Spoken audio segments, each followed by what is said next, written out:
All 6 U.S. intelligence agency chiefs were in agreement at Tuesday's hearing.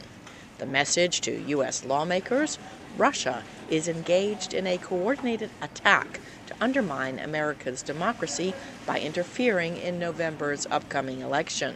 But we need to inform the American public that this is real, that this is going to be happen, and the resilience needed for us to stand up and say we're not going to allow some Russian to tell us how to vote, how we ought to run our country. And I think there needs to be a national cry for that.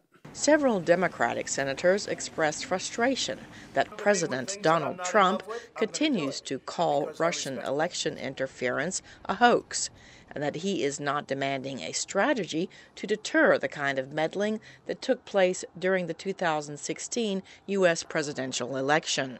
Despite all this, the president inconveniently continues to deny the threat posed by Russia.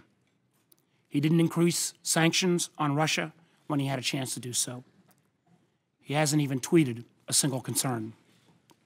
This threat, I believe, demands a whole-of-government response, and that response needs to start with leadership at the top.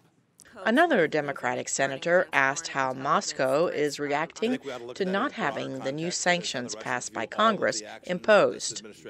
CIA Director Mike Pompeo defended the Trump administration's Russia policy. As we've watched the Russians respond to this administration's decision to provide defensive weapons in Ukraine, to push back against Russian efforts in Syria, sanctions placed on Venezuela were directly in conflict with Russian interests. The lists of places that the Russians are feeling the pain from this administration's actions are long.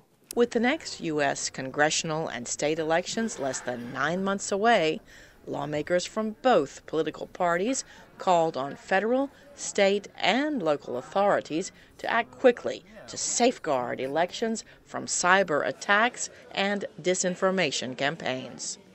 Saine, VOA News, State Department.